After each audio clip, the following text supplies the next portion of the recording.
So today we're going to talk about Jung, and I find that tremendously entertaining. I'm not sure I've ever read anyone as intelligent as Jung, except maybe Nietzsche.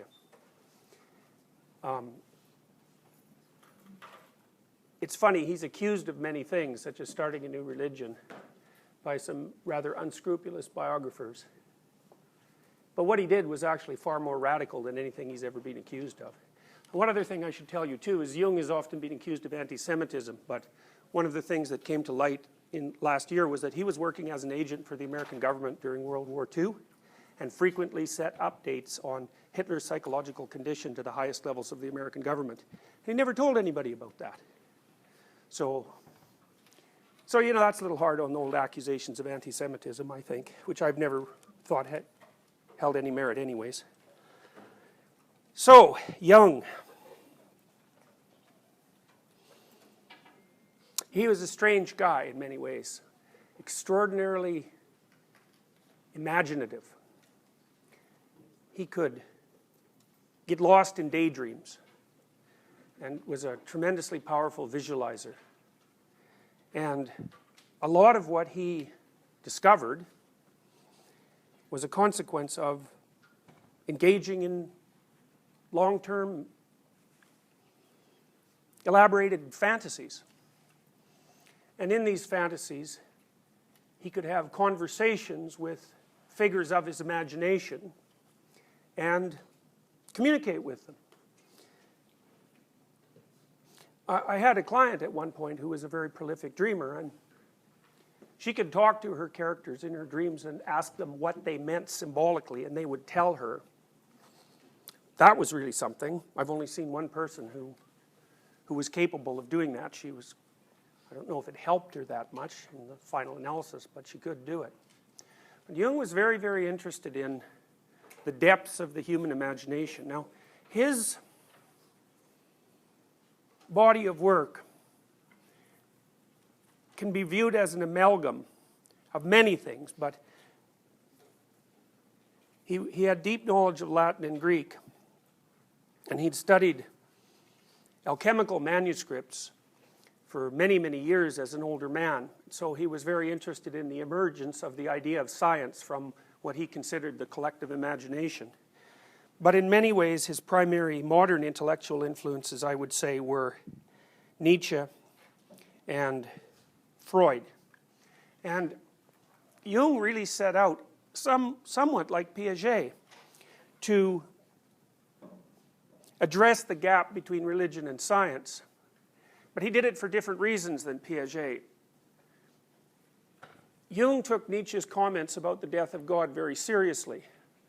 And one of the things Nietzsche predicted at the end of the 19th century was that there were going to be two major consequences of the collapse of formal religious belief. He believed that that would lead people to a morally relativistic condition that would prove psychologically intolerable. Because if you adopt a morally relativist position and you take it to its final conclusion, then everything is of equal value and there's no gradient between things. There's no better and there's no worse. And in the final analysis you might say, well, there's no good and there's no evil. And the problem with that is you can't actually orient yourself in a world that has those properties, because in order to act, as we've already talked about with regards to the cybernetic models, you have to be aiming at something that's better than what you have now, or there's no reason to expend the energy. And so you need the gradient, you need a value differentiation in order to act. And Nietzsche's analysis was predicated on the idea that if the value hierarchy collapsed, well, not only would people not be motivated to do anything anymore, but they would also be extraordinarily confused and depressed, because the value would go out of their life. And the consequence of that would be that they would become somewhat nihilistic, or maybe absolutely nihilistic, or that they would turn to ideological, rigid ideological systems as a replacement. Now, what Nietzsche offered as an alternative to that was that human beings could create their own values. And so his idea was that the superman, the overman, depending on how you look at it, would be the person who was capable of transcending the valueless universe that the decline of religion had left with us, and creating their own values as a conscious act. The problem with that is that it isn't obvious that you can create your own values as a conscious act, because it's not obvious that values are consciously created. And I think this is why the psychoanalysts had so much to add to the philosophical debate, at least the philosophical debate that developed to the point of Nietzsche's observations. When Freud entered the scene, the idea of the unconscious was in the air, but Freud formalized it to a much greater degree than anyone else had. And Freud's theory really is deeply biological. You know, it's biological and it's social as well, but his proposition, the proposition that there's an id, is fundamentally the proposition that you're not necessarily, your consciousness, for sure, is not the master in its own house. Now I think part of the reason that people like to go after Freud, there's a variety of reasons, but one of them is that modern people basically accept radical Freudian presuppositions more or less as givens now. You know, and so if you're a brilliant thinker and your thought permeates a society to the point where your most radical propositions are accepted by everyone, all that's really left are your errors. And so it's easy to concentrate on Freud's errors because we've already digested everything he had to say that was particularly profound. I mean, I don't imagine, perhaps I'm wrong, but I don't imagine that there's anyone in this room to whom the news that many of your motivations aren't conscious comes as a surprise. I mean, even psychologists have admitted that in the last 20 years, you know. I mean, they talk about the cognitive unconscious, which I think is a real sleight of hand maneuver to stop them from having to credit Freud with his discoveries. And I also think that Freud's notion of the unconscious is far more sophisticated than the cognitive scientists' notion, because Freud viewed the unconscious as a place that was basically populated by fragmented personalities, not cognitive schemes of one form or another, and not processes, but things that were like living beings. And you know, you think, well, are there living beings in your unconscious? And the answer to that is, well, are you alive or not? And you're alive, so you're composed of living subcomponents, and they're not machines, or at least not in any way that we understand machines. They're fragmentary subpersonalities, and each of them have their own worldview and rationalizations and emotional structure and goals. And so that's why when you get hungry, you see the world through the eyes of a hungry person, and you think thoughts about food, and your emotional reactions depend on whether food is available or whether it isn't, and maybe whether or not the food you want is available and whether it isn't. And you know, that's nature, so to speak, imposing its necessities on you as a living being. And for Freud, that was the id. And Freud thought of the id really as something that was primordial and primitive. And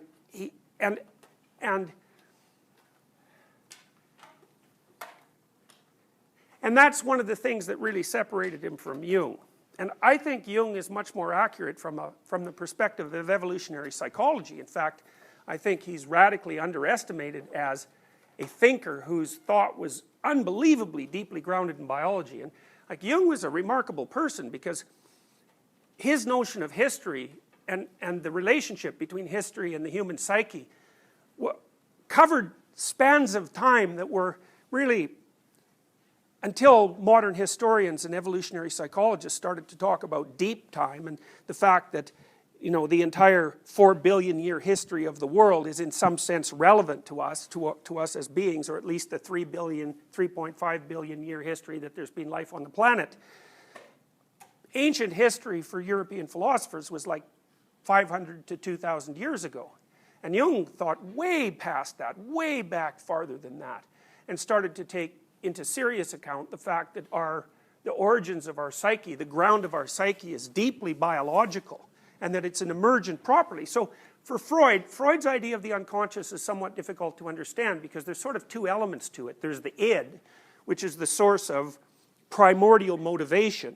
And Freud concentrated mostly on aggression and sexuality. And the reason he concentrated on those two, although he concentrated on what he called the death instinct later in his life, the reason he concentrated on those two primarily wasn't because he regarded them necessarily as the most compelling of motivations, but he regarded those motivations as the ones that were most difficult for most people to integrate successfully into the social world. So he thought that they were most likely to be repressed and therefore underdeveloped and immature. And I think that's a reasonable proposition. I think that modern people would have to add eating to that, because since the time of Freud we've gone, I would say, from a high proportion of sexually related pathologies to a very, very high proportion of eating related pathologies, but that's in some sense beside the point. So that's one part of the Freudian unconscious, sort of an implicit unconscious. And then the other part of the Freudian unconscious is those things that have happened to you that you've repressed because you don't like what they imply. And you know, those are very different kinds of unconscious, because one of them is dependent on your experience and the other isn't. And you could think of Jung actually as a deep archaeologist of the id. And Freud thought about the id in sort of primordial terms. So his angry id would be, you know, like a beast that's out of control. But Jung recognized that the unconscious was far more sophisticated in many ways than the conscious parts of your being, and that it guided your adaptation in ways that you didn't understand, and that the ways in which it guided your adaptation and structured your understanding were universal, hence biological, and far more sophisticated than a somewhat primordial notion of biological drive might indicate. So one of the things that you might consider, for example, is that from the Jungian perspective, a lot of the forces that ancient people considered deities were personified representations of instinctual systems. So here's a way of thinking about it, and this is a way of thinking about the collective unconscious, which is Jung's, in some sense, Jung's replacement term for the Freudian id. So Mars, for example, is the god of war, Roman god of war. And you might say, well, what does it mean for there to be a god of war? And the answer, or Venus is the god of love, actually of sexual attraction more particularly. Or of sexual possession, which is even a better way of thinking about it. And you say, well, why would people conceptualize of those phenomena as gods? The Greeks said, for example, that human beings were the playthings of the gods. No, that was Shakespeare. I'm sorry, that was Shakespeare who said that. Well, here's one way of thinking about it. What's older, you or aggression? And the answer to that is, well, you're 23. And the system that mediates biological aggression in mammals and their progenitors is tens of millions of years old. And if you think you control it, rather than the other way around, you're deluded about your central nature. Part of it is that you don't control it at all. What happens is that you never go anywhere where you need to use it. And so one of the things that happens to soldiers in wartime, for example, is they go somewhere where they could use it, and out it comes, and the consequence of its emergence is so traumatic that they develop post-traumatic stress disorder, because they observe themselves doing things that are hyper-aggressive that they could have never imagined that someone like them could have manifested. And then you think, well, what about Venus as a goddess? Well, if you fall in love with someone, who is that a choice? It doesn't look like a choice. I mean, if it's a choice, it's often an incredibly self-destructive and idiotic choice, and it's often one that ruins people's entire lives. It's more like a state of possession. And then you might say, well, possession by what? Well, it's a dynamic living system. And it's also immortal in some sense, which is another reason why conceptualizing it as a deity makes sense. I mean, the phenomena of love, which is the manifestation of a complex biological system, will be along will be around long after you're gone and was there long before you showed up. And when it manifests itself, so to speak, within you, you're possessed by it. And you do its bidding. And you may do its bidding despite what you most deeply want. You know, modern people tend to think that the conscious parts of their brain,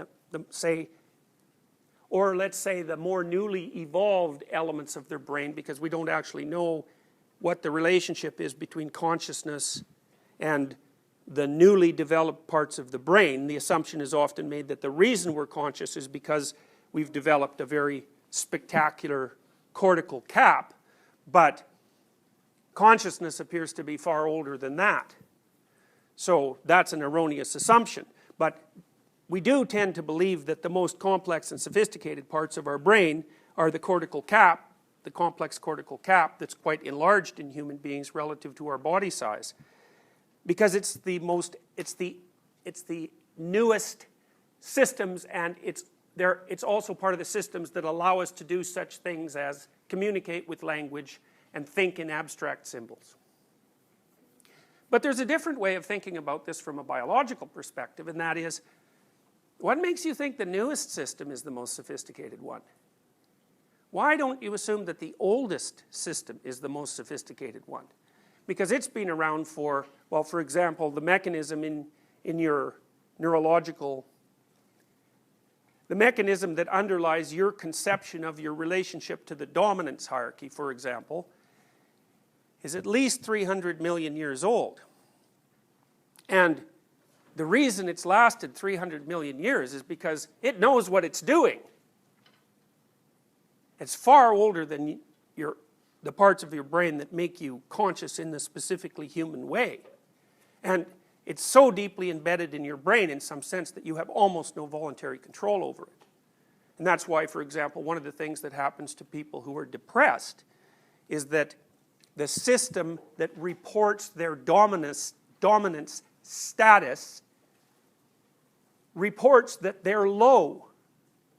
Now, sometimes that's true because they're not depressed. They just have an awful life and they're actually at the bottom of the dominance hierarchy, and that's not the same as being depressed. But sometimes it malfunctions, so someone who's competent and well situated in life and who appears to have everything that a person could possibly desire in order to have a decent and meaningful and positive life are still catastrophically depressed. And what seems to happen in those circumstances is that the dominance counter, for one reason or another, is acting as if they're incredibly low status when they're in fact not.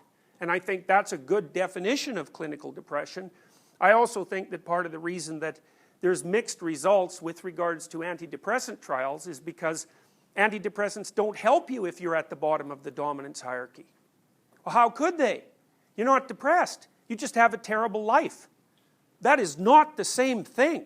And they need to be carefully distinguished, because if you're unemployed and you're facing the loss of your home and maybe your partner's going to leave you and your children hate you, an antidepressant is very unlikely to fix that. Now, to the degree that misbehavior on your part caused by impulsivity and increased aggression and decreased mood because of your reaction to that circumstances is making it worse, then the antidepressant might help you. And maybe the antidepressant will help you regain enough cognitive control so that you can plan your way out of the situation. But as a medication in and of itself, there's no possible way it can lift you out of those often catastrophically complex and disintegrating circumstances. Whereas if your life is fine but you feel terrible, well, it's much more likely that an antidepressant can help with that, because in some sense what it's going to do is to readjust your dominance, the reporting of your dominance counter, so to speak, to the level that's appropriate for your level of competence, which is really what you want. You know, people say you should have high self-esteem. I would say idiots say that you should have high self-esteem. It's an unbelievably corrupt construct in many ways, because it's actually very, very highly correlated with baseline levels of neuroticism, negatively, which is a fundamental personality trait, and baseline levels of extroversion. So someone with low self-esteem is generally someone who's introverted and has high levels of negative emotion. It's a trait-like phenomena. It isn't clear at all that calling that low self-esteem has any utility whatsoever, But then you also might ask yourself, well, how much self-esteem should you have? Well, and that's a very complex question, because you can clearly have way too much. That's what would make you a narcissist. So I would say your self-esteem should be roughly equivalent to the esteem in which you're held by members of your society, you know, your family and your society, because they're judging you, at least in part, on your competence. And you shouldn't think that you're more competent than you are, and you shouldn't think that you're less competent than you are. You should think that you're as competent as you are. And sometimes that means you're not competent at all because you don't know what you're doing, and sometimes it means that you're quite competent. Now, I think it's complicated by the fact that you should also regard yourself not only as who you are, but as who you could be. You know, and so if you're of lowly dominant status, which, for example, in some sense you guys are because you're young and, you know, you're starting your lives, the fact that there's a lot of potential that you still are able to manifest should tilt the self-assessment balance in your favor to a fair degree. So, anyways, Jung was very interested in the depths of the psyche, and for him the unconscious wasn't a repository of repressed experiences, and it wasn't a repository of underdeveloped and irritated biological systems. It was instead the underlying structure of consciousness itself. So Jung believed that human experience, as it's consciously manifested, was structured by underlying patterns of behavior that were specific and unique to humankind, although shared to some degree with other animals. And then on top of that, a realm of imagistic and symbolic representation that in part was a consequence of representation of those underlying behaviors. So here's a way of thinking about it. We act in a human way, whatever that means. And we've been acting in a human way for as long as there's been human beings, and we've been acting in a mammalian way for as long as there's been mammals. Now, human beings are quite peculiar creatures because not only do we act, we also watch ourselves act, and we represent those actions. And Jung believed that as a consequence of us manifesting a specific set of typically human behaviors over hundreds of thousands or perhaps millions of years, we also evolved a cognitive apparatus that was capable of representing those patterns of behavior. And that cognitive apparatus expressed the representations of those fundamental patterns of behavior in imagistic and symbolic form. And the basic imagistic and symbolic form is something like drama. Now, why would that be? Well, it's obvious in some sense. What is drama? Drama is the representation, the abstract representation of patterns of behavior. That's what you do when you go to a movie. You watch people manifest their characteristic behaviors. And then you might note that there's characteristic, quasi-unique patterns of behavior that are portrayed in drama. So, for example, there's the bad guy, and he wears a black hat in a cowboy movie. And whenever you go to a movie, it's pretty clear to you right away who the good guys are and the bad guys are, and you accept the distinction between good and bad guys as an a priori acceptable distinction. So Jung would say, well, that's the action of an archetype. What underlies that is the archetypal story of the hostile brothers. And the hostile brothers, for example, are Cain and Abel, which is the story of Cain and Abel in Genesis, by the way, is really the second story that's in that origin myth, and it's the first story about real human beings, right? Because Adam and Eve, so to speak, were created by God, whereas Cain and Abel were born, the first brothers. Well, what happened? Well, one of them became insanely jealous of the other and murdered him. So that's a pretty harsh story when you think that, you know, the monotheistic religions of the West, roughly speaking, put as one of their foundational stories the idea that there's a twin pair of forces operating in the human psyche that can be conceptualized as brothers who are murderously opposed to one another. It's like, that's part of the reason why that story hasn't disappeared. It's so powerful, it's so shocking, it's so powerful that it can't disappear. And the reason for that is that it's true, in a sense. It's true that a reasonable drama, not all of them obviously, but a large proportion of them, has a bad guy and a good guy. And then you might say, well, what would the archetypes be? Well, the archetypes would be the ultimate good guy and the ultimate bad guy. And there's representations of the ultimate good guy and the ultimate bad guy. Jung was very influenced by Christianity, and part of the reason for that is that he grew up in a state that was Protestant, primarily Christian, and a number of his immediate ancestors were pastors. So he grew up in an atmosphere that was pretty saturated by religious ideas. And so a lot of his thinking was heavily influenced by Christianity.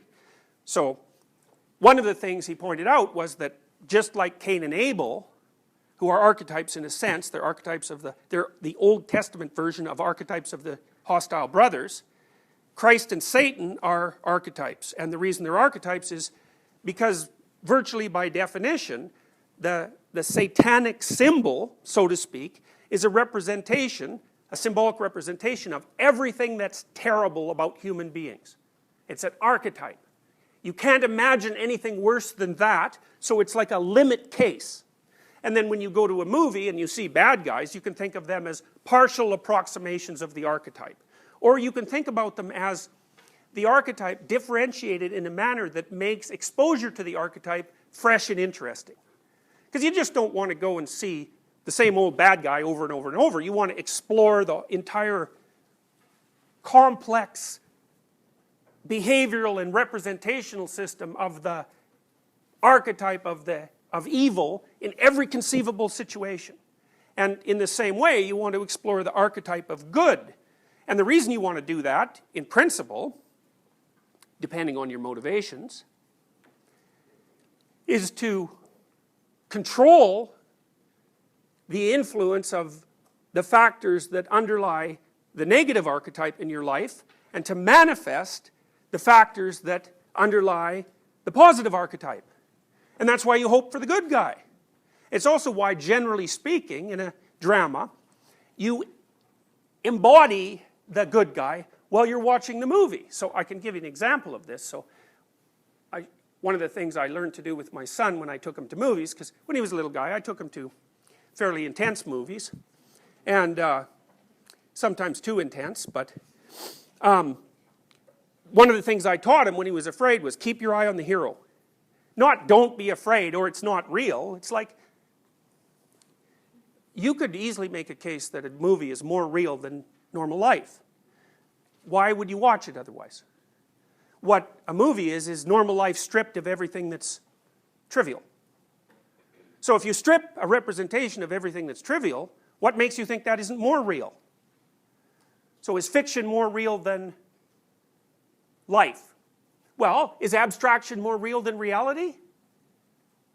It certainly is in many cases. I mean, there are people who believe, for example, that mathematical representations are the most real of phenomena. They certainly, if you're a very powerful mathematician, you certainly become, or if your society is very powerful mathematically, it certainly gives you a tremendous amount of control over your environment.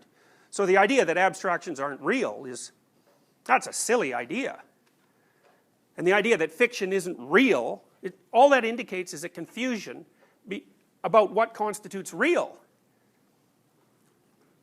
A movie is a representation of characteristic behavioral patterns extending across time. And it can be a more or less useful and accurate distillation of those representations. And generally what we assume is that the greater the fictional representation, because we make a distinction between great fictional representations and second-rate fictional representations. So Shakespeare, for example, is a master at exploring the contours of the archetype in a complex, realistic, and useful manner. Now, Jung also believed so that there were these patterns of behavior, and they would constitute the typical behavioral patterns of human beings. And then we evolved a system of representations of those patterns, and that would enable us to understand the patterns in a way that other animals can't, because we're self-conscious, right? So what does it mean to be self-conscious? It doesn't just mean that you know that you exist as a separate entity. Like, it's not just a state of conscious awareness. It's a knowledge condition. You have at your fingertips a very large representational storehouse of abstract knowledge about what human beings are like. And that's developed over tens of thousands of years, right? It's a collective activity. The generation of all these stories we tell about each other. I mean, we have ancient stories. The oldest stories we have, by the way, are Mesopotamian stories, as far as I know.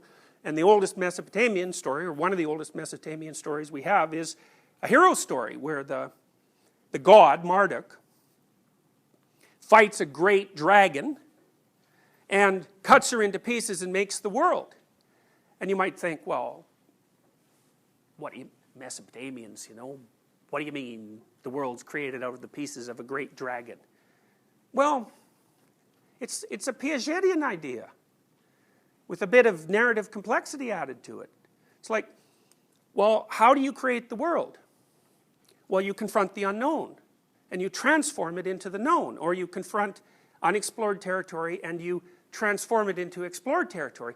And then you might say, well, what exactly is the unknown, or what exactly is unexplored territory? And a scientist would say, well, you know, if you walk out in a field that you've never been in before, there's soil and material elements, and that's what's really there. But that isn't exactly what's really there. It depends on your time frame. So one of the things I could say about that, for example, is that if you wander outside the boundaries of your knowledge, if you wandered outside the boundaries of your territory when you were an animal, or when you were a more archaic human being, the probability that you were going to run into something that was going to tear you apart and eat you was extremely high. And so then I could say, well, the fundamental nature of the unknown is that which tears you apart and eats you. And you might think, well, is that, what sort of reality is that? And I would say, you know how you hear evolutionary psychologists talk sometimes about the fact that we evolved on the African veldt and now our nervous systems are sort of adapted for that primordial environment and not really for the modern environment, and so there's a mismatch between us and the modern world. It's like, I think that's an absolutely reprehensible theory, partly because we didn't just evolve on the veldt. We've been evolving for a very long time. We spent a lot more time in trees, for example, than we did on the veldt, and while we were spending time in trees, a lot of us were eaten by snakes, for example. And so that's another reason why the unknown itself is represented as this terrible, predatory, reptilian beast. And then the human being is represented as that which, or the conscious element of the human being, which was represented by the Mesopotamians as a god, the highest god actually in the hierarchy of gods, which was a brilliant Mesopotamian realization, because the Mesopotamians basically concluded in their drama, their religious drama, that the highest faculty of the human being was the capacity to consciously attend to the unknown and to make something new out of it. Well, that's a Piagetian idea, right? That's exactly what Piaget was talking about when he talked about the necessity of comprehending knowledge as a process rather than as a collection of facts. It's a process. What's the process? Confront what you don't understand. Boldly go where no one has ever gone, right? I mean, Star Trek, that's where systematizing minds get their mythology. You know, it's rife with mythology, and its initial statement is a mythological statement, and it's a statement of the eternal explorer. And that's an archetypal idea. And, you know, you might say, well, are you still threatened by those terrible things that threatened your ancestors on the veldt? And normally people would say, well, no, because there are no lions. But that's because they don't get the categories right. Lion is a subcategory of unknown horrible thing. And you guys are surrounded by unknown horrible things just like people have always been surrounded by unknown horrible things. So, because you're just as prone to disease, not quite as prone, but fundamentally you're a finite being. and there's things everywhere that act in a predatory manner in relationship to you, and you will die. And so the idea that the material conditions of our environment have changed in a qualitative manner since the time we spent on the veldt it's an error of category. The mythological categories are categories that represent environmental entities, so to speak, some of which are social, that have existed for vast stretches of time and which exceed our capacity to detect with our senses. So one representation, for example, is the Great Father, or the Wise Old Man. And the Wise Old Man, or the Great Father, is fundamentally a representation of the dominance hierarchy. Now, the problem with the dominance hierarchy is you can't see it, but it's there. It's really there. And then figures like the Great Mother, especially the tarot, because most of the archetypal figures come in pairs, a positive element and a negative element, and that's because virtually everything that manifests itself to you in a complex environment, if you're a living being, takes with one hand and gives with the other.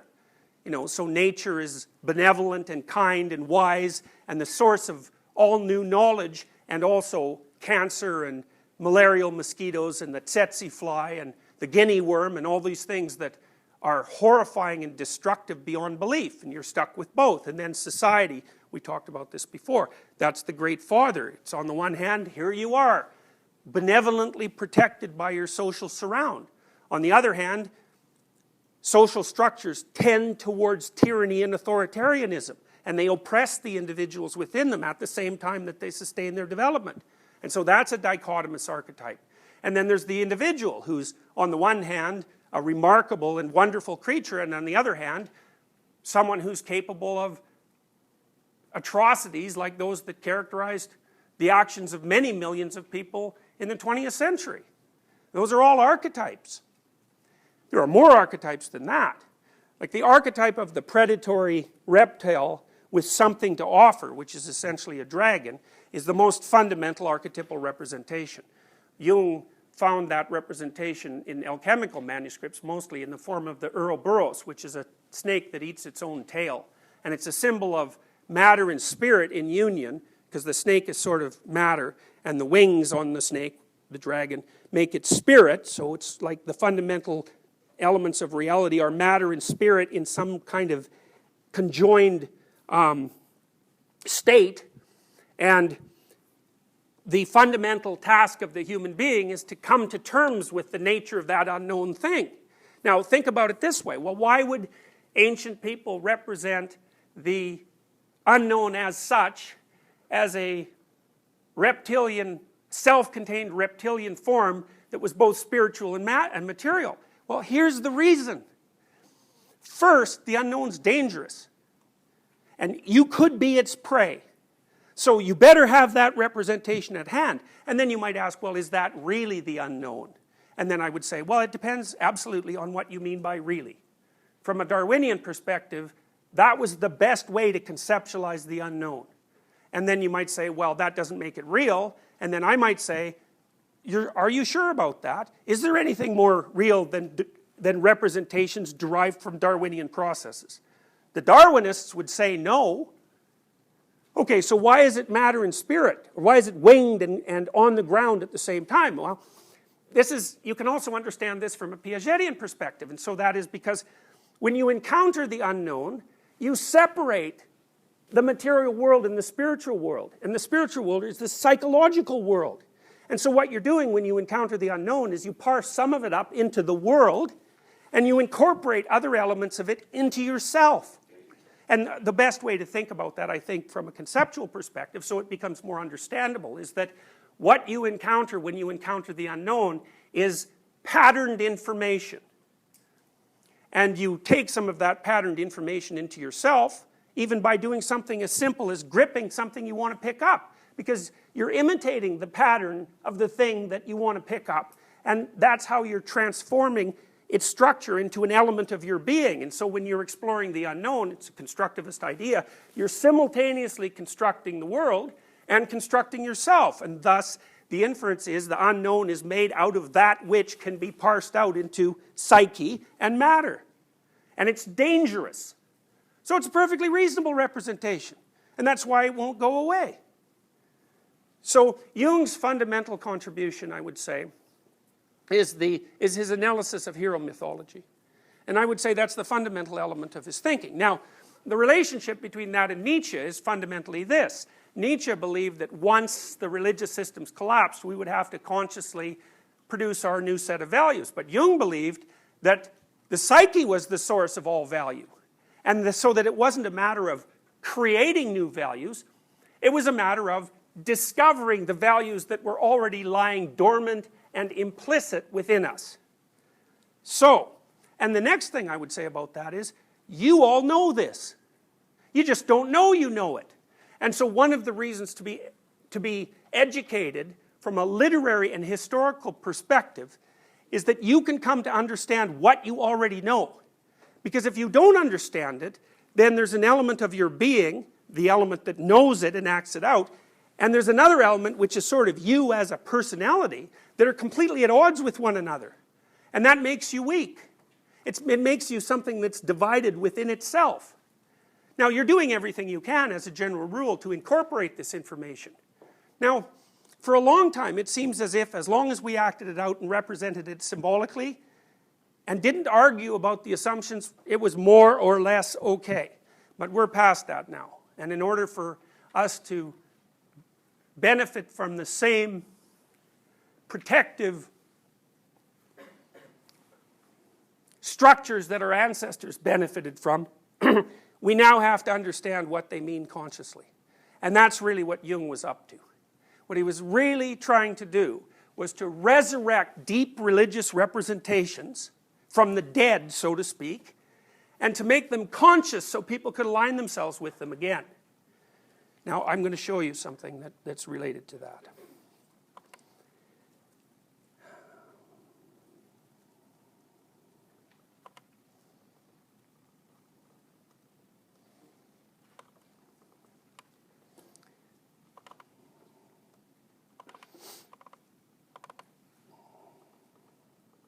All right, now, so I'm going to show you something from Pinocchio. Now, this is an initiation ritual. It's a journey to the depths, so it's a journey to the underworld. It's the consequence of a collapse in previous personality and the disintegration of that previous personality into a chaotic state prior to rebirth. Now, what happens in Pinocchio, which by the way was released at about the same time that World War II was brewing, and which also contains one of the best representations of the individual motivations for fascism that I've ever seen anywhere. That's the scenes that are associated with Pleasure Island.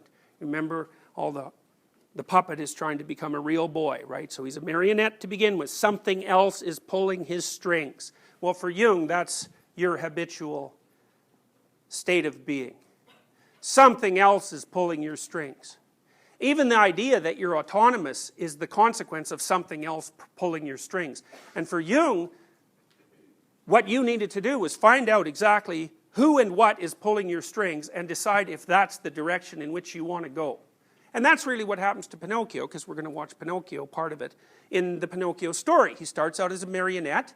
Now, he's a marionette made by a good father, because Geppetto is a good father. He's a good craftsman and so on. So he's a marionette with a benevolent puppeteer. But as soon as he develops some autonomy, then he becomes prey to forces that are elements of the demonic archetype. In fact, the worst bad guy in the entire movie turns into Satan himself at one point in the movie. He basically has horns and a bright red face, and he manifests himself as so terrifying that the coyote,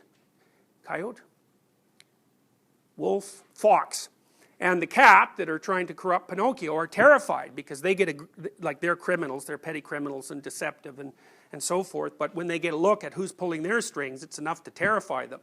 And so Pinocchio goes through a series of temptations of various sorts, including a Freudian temptation, and the Freudian temptation is to remain weak and sickly instead of becoming a real person, so it's an Oedipal problem.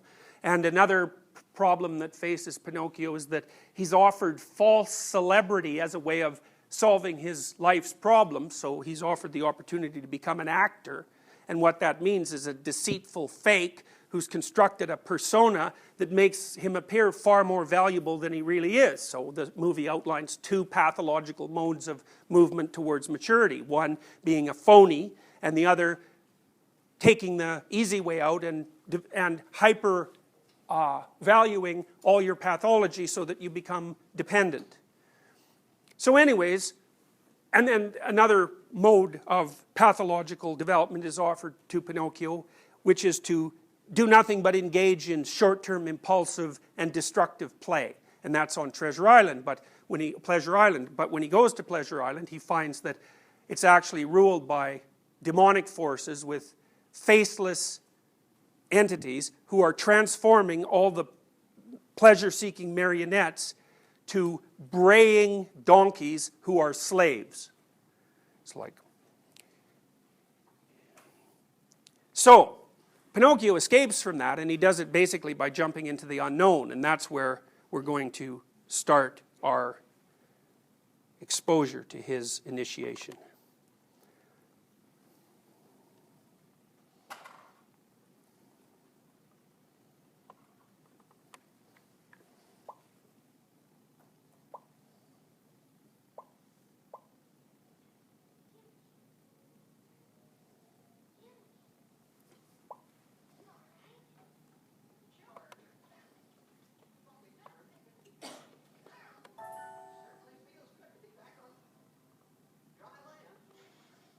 Okay, so now you can imagine what's happened is he was on Pleasure Island and everything went to hell, fundamentally.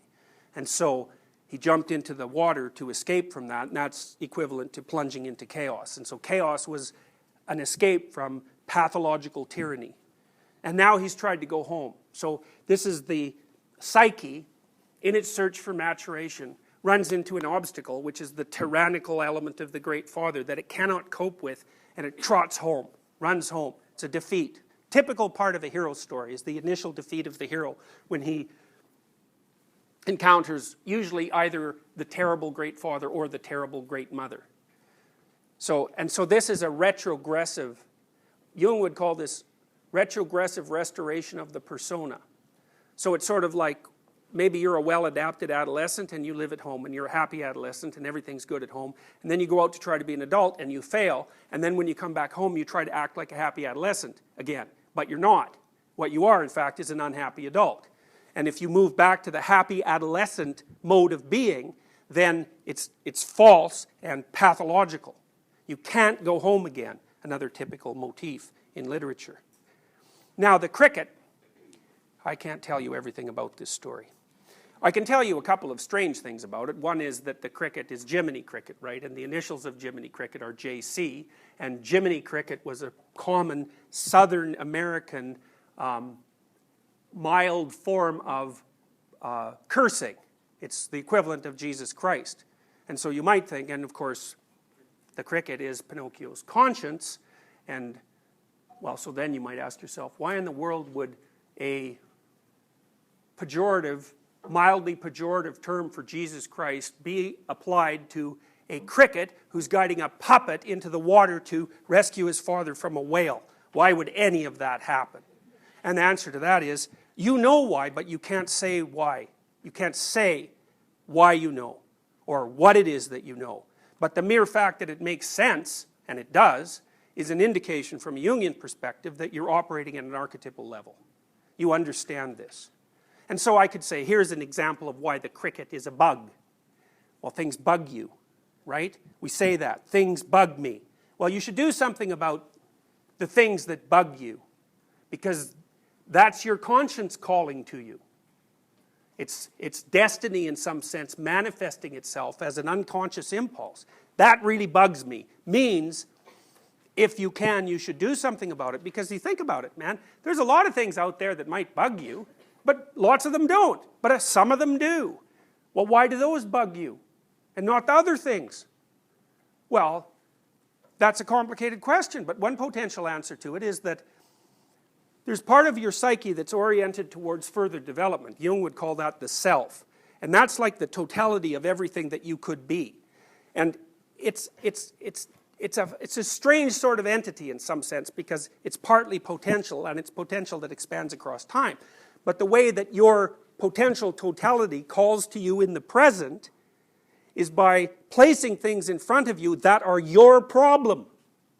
And they announce themselves as your problem, and they do that by bothering you. So then if you pick up the task of fixing the things that bothers you, then you find the pathway to further expansion of your personality.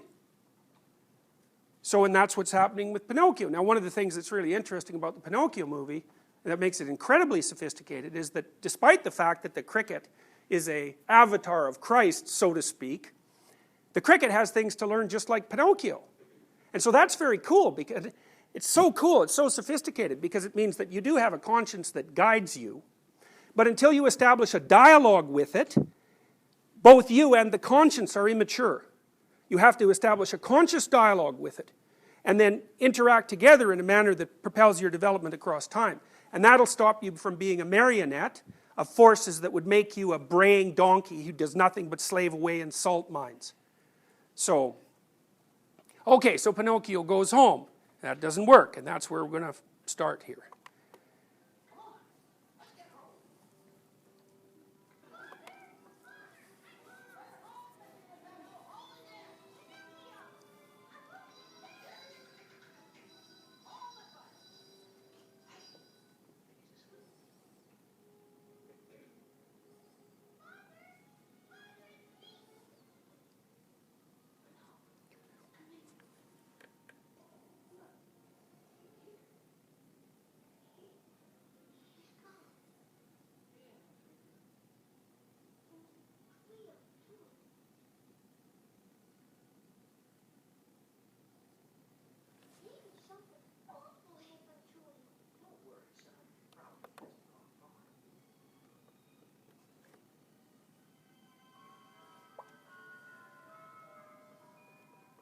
Okay, so what's happened there?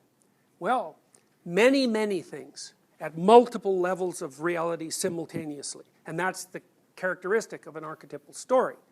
So on one level, Pinocchio's too old to go home. He can't go home to his father because in some sense he's already transcended his father.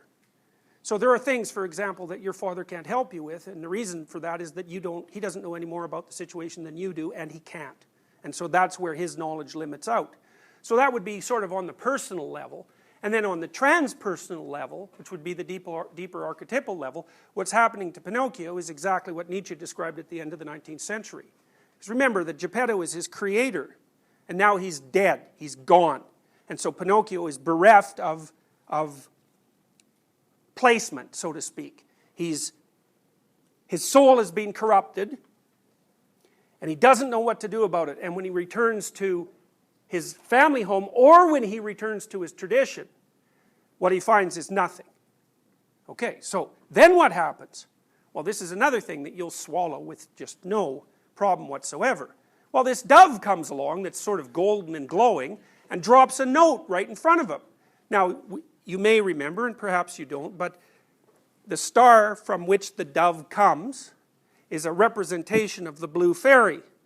And the blue fairy is the positive element of the unknown in the Pinocchio movie. And so what it basically is saying that when you're despairing because your father has died and your tradition has nothing to offer, that the positive element of the unknown may provide you with a message about where to go if you pay enough attention. That would be an intuition. Or it would be the automatic attraction of your interest to a new thing by forces that you do not understand.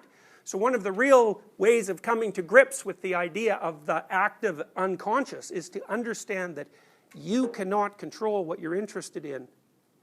And so then you might ask, well, if it's not you, what is it?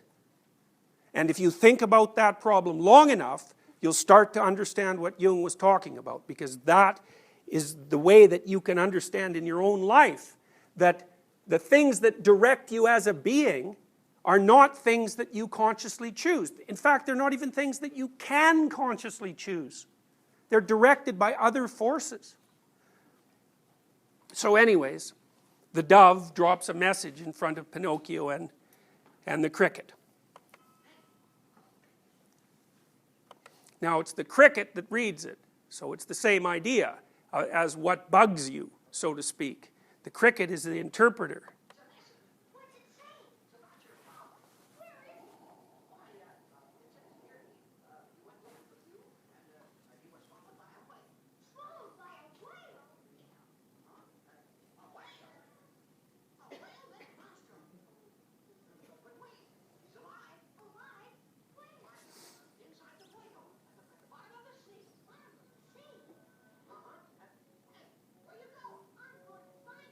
Okay, so now what have we found out? Well, we found out that God the Father and God the Father, the Creator, are not in fact dead, which is what Nietzsche pronounced, but alive in some weird way in this horrible creature at the bottom of the ocean. And so what does Pinocchio decide to do? He decides to go find him. That's actually what you're doing at university, by the way. For all the chaos that you experience when you come to university and all the uncertainty and all the doubt, what you're trying to do is to resurrect your dead father from the bottom of the ocean. And if you do that, you won't be a marionette. And if you don't, you will be.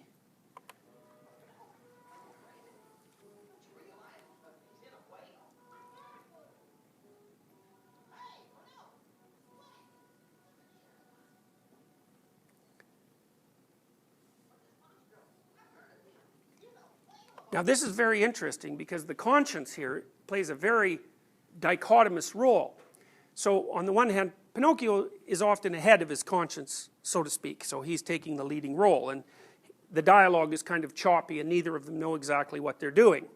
But in this situation, it's very paradoxical because you can see Pinocchio's been half turned into brain jackass at this point, something you might well consider when you remember your adolescence. So in this point, the cricket, his conscience, does two things. It warns him how horrible this is going to be and how utterly dangerous it is, and then at the same time, it helps him prepare and goes along with him. And so it's quite comical, so watch what happens here.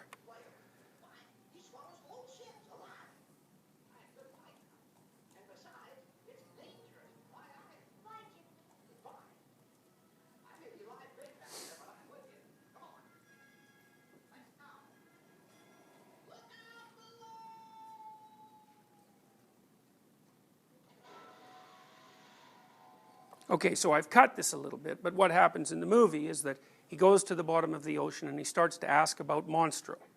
And as soon as he asks any of the fish down there, the denizens of the sub-oceanic world, where Monstro is, they just run away. And so Monstro is he who cannot be named, right? And I'm sure you've encountered that in your reading before, right? That's the hallmark of, in the Harry Potter series. Right, see, now you've done it. Yeah. So this represents something so terrible that it can't even be talked about. Okay, so what happens is Pinocchio ends up not only at the bottom of the ocean, but he has to go to the deepest part of the bottom of the ocean where the most terrible thing rests. And so we're cutting to the point where he does that.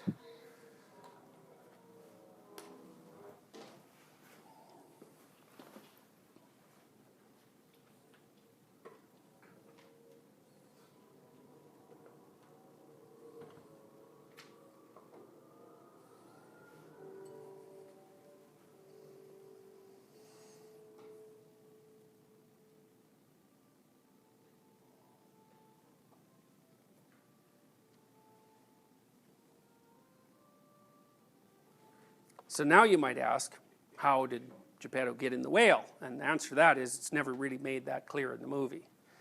But I can tell you some things about that, is that if you conceptualize your historical tradition as a personality, like a body of laws and customs, say, it's not alive. It's dead, right? Because it's composed of the past. And because it's dead, it can't come up with anything new. So if it encounters something new, it's stopped. And that's what's happened to Geppetto, is that he's engulfed by this entity that represents the absolute unknown, and he cannot figure out how to get out. And the reason for that is none of the things he knows So none of the things that history has produced as a body of knowledge are sufficient to deal with the fundamental problem. That doesn't mean they're useless. It just means that just like the puppet is lost without the father is also lost without the puppet. And that's the relationship between you and history, your history. When you study history, you think, well, you're studying a record of events in the past, and that's not right. What you're studying is the circumstances that gave rise to you as a being. And unless you understand your history in every way you possibly can, then you're an incomplete creature. You don't know enough to move forward. In the same way, your culture, being composed of dead fathers, so to speak, can't progress without you because you're its eyes. And there's an Egyptian story that features the god Horus, who I've talked to you about before, who actually resurrects his father from the dead by giving him an eye. So Geppetto can't figure out how to get out of this whale without help.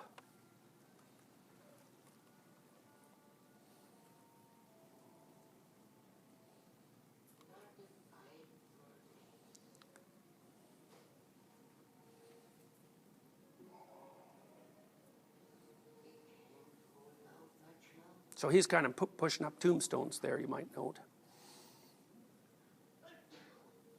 All right, now something very sophisticated happens here. So, and I have to explain it to you at multiple levels at the same time. So now, Geppetto is hungry.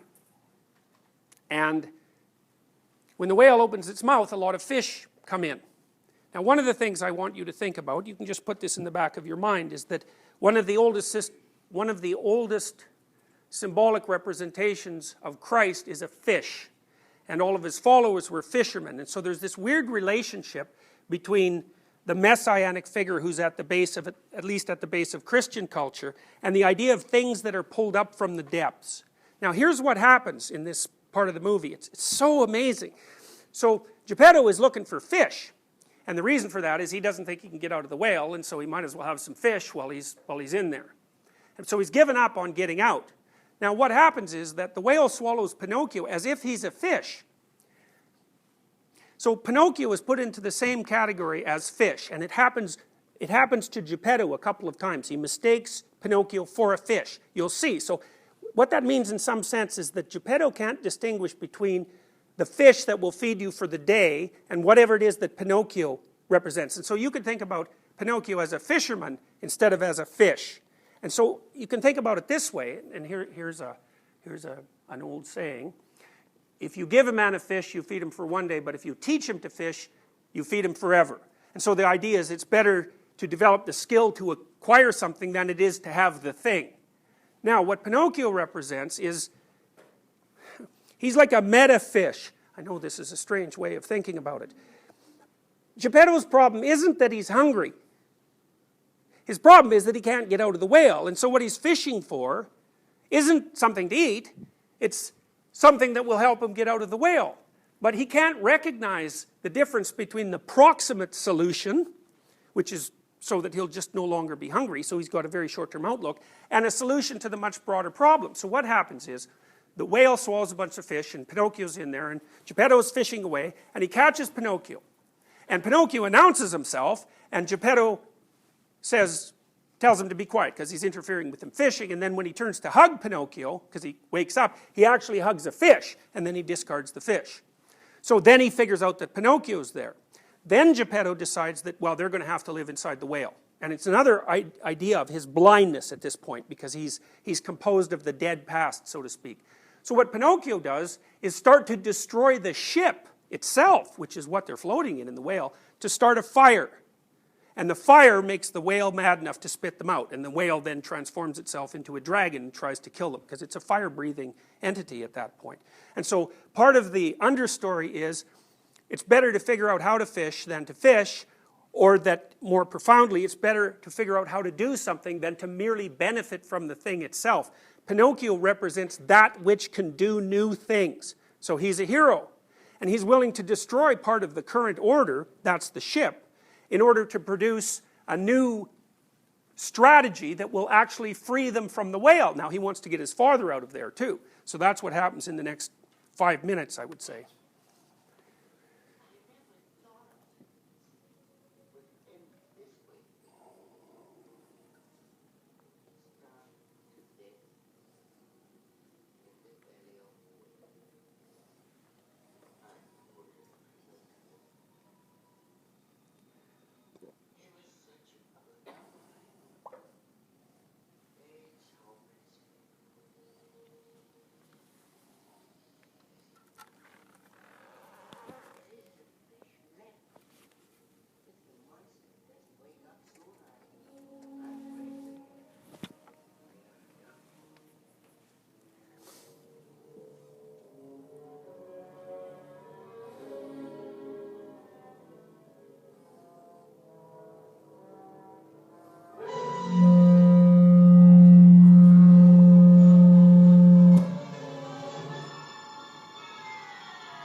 Okay, so now there's a shock here because essentially in some sense the entity that's going to provide the solution to this very complex problem has arrived on the scene. But it's quite damaged. First of all, it's been speaking improperly, right? So that's an adolescent representation. So it brays a lot of nonsense. And it's been corrupted in a variety of ways. And so, you know, to some degree what that means is that as you mature and you're moving away from your mere marionette status, your interaction with society, like Rousseau said, corrupts you in all sorts of ways. I mean, you're participating in that corruption, but it still happens. But in the representation in the movie, the truth of the matter is it doesn't matter if you've been corrupted to some degree, as long as you haven't absolutely sacrificed your capacity for true speech and vision. So, you know, that's a pretty hopeful message, because Pinocchio is by no means a perfect entity, but he might be good enough. Pinocchio! What's the matter? Those ears! Ears? Oh, me! That's nothing. I got a tail, too. Pinocchio! What's happened to you? See, that's also an indication there of why people are often unwilling to form a representation with the, so to speak, form a relationship with the archetype of the Great Father, because to some degree the archetype is a figure of perfection, and the individual in relationship to that archetype is always pathologically flawed. And so the embarrassment of that realization, which is exactly what's happening to Pinocchio right now, is often enough to stop people from doing it.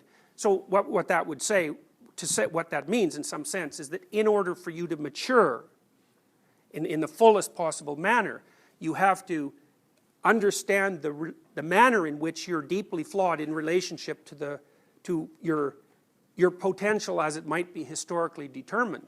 And that's a very bitter thing to do. You know, it's much easier, and people do this all the time, to engage in half-witted, formulaic, ideological criticisms of the system as a whole. It's like, you know, the probability that the system is more flawed than you is pretty damn low. So you might want to start with, you know, getting rid of your donkey ears and your tail and stop braying nonsense before you judge the entire, you know, historical process by which human beings have come into being. So, anyways, that's kind of what that means. Nothing else matters. Come on, you big moose. Open up, my belly. Hey! Put it out. Oh, what? Beat it, you cousins. You know, no, son. I have tried every way. I even burned a rat. A rat? That's it. Huh? We'll take the rat, and when the rat opens his mouth... No. Now listen. He only opens his mouth when he's eating. Then everything comes in. Nothing goes out. Oh. It's hopeless, Pinocchio. Come, make a nice fire and we cook some of the fish. A fire! Okay, so this is very interesting too, because, so Pinocchio ends up being a master of fire. Well, you can think about that as, there is a book written a while back by a primatologist who also wrote Demonic Males, Richard Wrangham. And he talked about the origin of fire. And as far as Wrangham is concerned, we invented fire about 2 million years ago. And that enabled us to cook food. And that enabled us to swap intestinal length for brain. So if you look at a chimpanzee, you know, chimpanzees are like the ultimate in couch potatoes, right? They're about this high and they're shaped like this. They have this huge barrel body. And the reason they have that is because they eat leaves. And so they have to spend like 8 hours a day eating leaves. They will eat meat if they can get it. They have to spend like 8 hours a day eating leaves and just chewing them over and over, because like leaves, A, they don't want to be eaten, so they're pretty tough and inedible, and B, they don't have any nutritive quality to speak of. So the chimpanzee has to spend all of its time chewing, which is a rather mindless endeavor, all things considered. Whereas human beings, 2 million years ago or thereabouts, invented fire, and as a consequence of that, we could cook meat.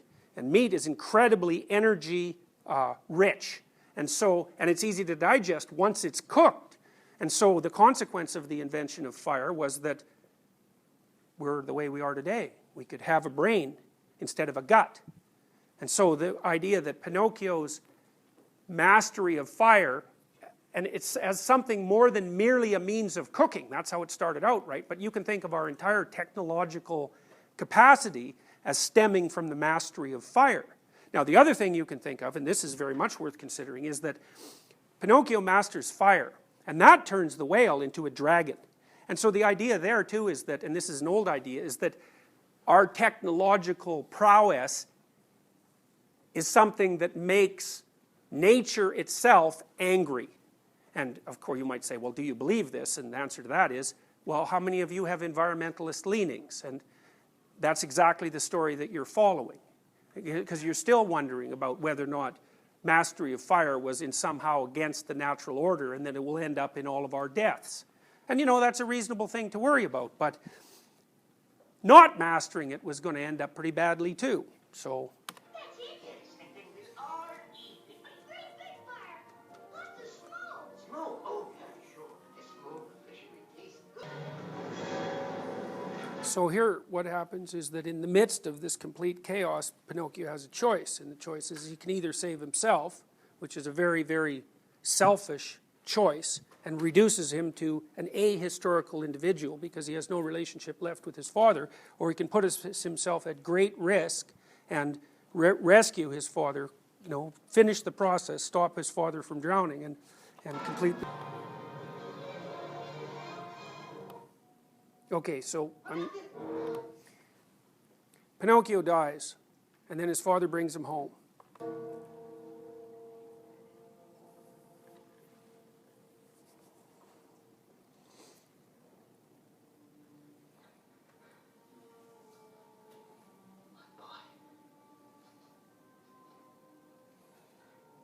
And so because he's rescued his father, the benevolent spirit of nature appears, resurrects him, and turns him into a real human being. Prove yourself brave, truthful, and unselfish. And someday you will be a real boy. So it's pretty funny, as far as I'm concerned, that the answer to Nietzsche's Greek question manifested itself in mid-1930s in the form of an animated child's movie. So, you know, and that's an example. It's an example of a number of things. It's an example of how archetypes work. It's also an example of how artists are on the edge of discovery all the time, and they discover things they don't even understand. So, we'll see you next Tuesday.